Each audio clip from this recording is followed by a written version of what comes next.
Hey everybody, Jillian here. Welcome back for a brand new Bible journaling process video. I just put my son down for a nap and I'm going to get started Bible journaling some sermon notes. I kind of have a bit of an idea of what I want to do for this entry. I've pulled some pieces from Brave Little Tailor set Wild About Jesus. That's in the Print and Pray shop. Some alpha stickers here from A Beautiful Mess, some Neocolor water-soluble crayons. I think I want to use these to highlight the verse. And I've got my notebook with my sermon notes in here. I've got some stamp options.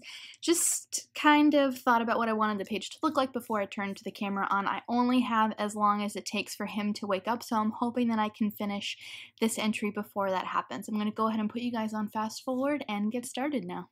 Okay, so I keep my sermon notes in this really pretty notebook from Rifle Paper Co. Fun fact, I went to college with Anna Rifle Bond, the founder, I guess, of Rifle Paper Co. I didn't have classes with her or anything. I just remember seeing her in the common areas and thinking she is the coolest girl on campus, and she was. So anyway, just fun fact. The title of this sermon, it's from Andy Stanley. I'll go ahead and link it in the description below because he does a way better job of going through this passage than I will in this video. And the title of it was How to Be Drama Free. It's in Ephesians 5, and he really just looks at verses 15 through 17. And so I wanted to spell out the title of that sermon. So I used some of the mint alphas from in A Beautiful Mess, scrapbook kit that I had left over, and then I'm using the homespun alphas to spell out the word free. Now, because my Bible I just showed you there is so thick, I didn't get a great stamp impression. I'm just going to leave it. I'm not really going to stress out about it. I'm using this little alligator from Brave Little Tailor for no particular reason other than I just like it. It doesn't really necessarily have anything to do with the message, but I liked the color and wanted to go ahead and put that at the bottom.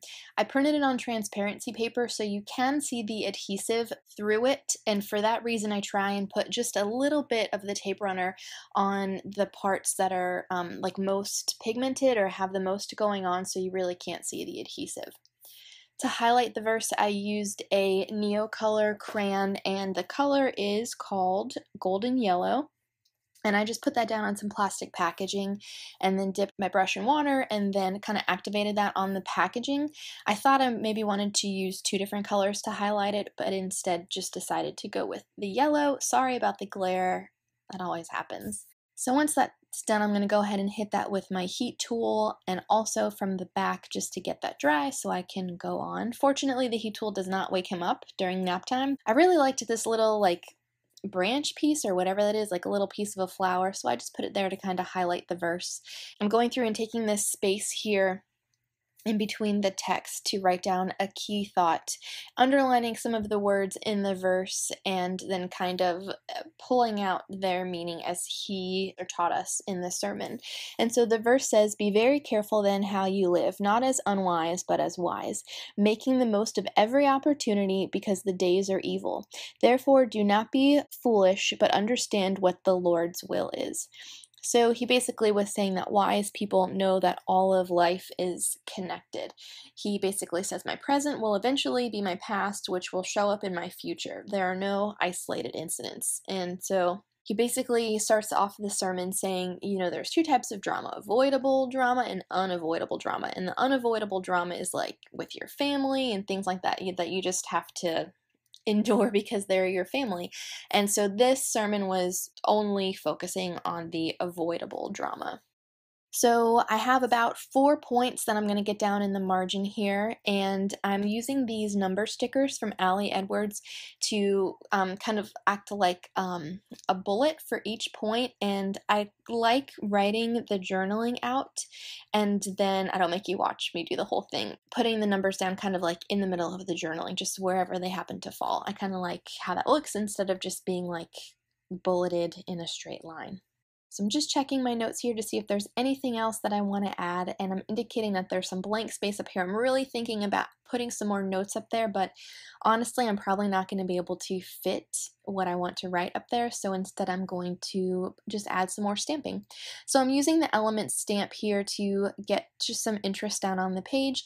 The homespun alphas and the element stamp, as well as several other Illustrated Faith products, are currently on super sale at Dayspring.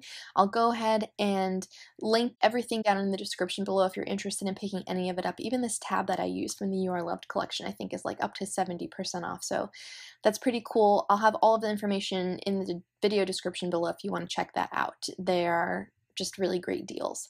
So I ended up adding this little paper clip I got from the Target dollar spot and pulled out kind of the same colors that were showing up on the rest of the page, and there was just like some blank space there, so I put some yellow washi down, and then I'm going to try and fill that space with some black paint splatters. I'm taking my Artist Loft, just really cheap, chalky black watercolor here to put some splatters in on the page, and then it's still looking a little blank, so I decide to date stamp it. And that's it. Here's a finished look at the page along with a couple of close-ups. Thank you guys so much for watching. If you have any questions, feel free to leave me a comment below, or maybe let me know who some of your favorite preachers are. I love to check out podcasts that you're into, or preachers that just have really great sermons that speak to you. I'd love, love, love to give them a listen. So leave them in the comments below too. And I'll see you next week with a brand new Bible journaling process video.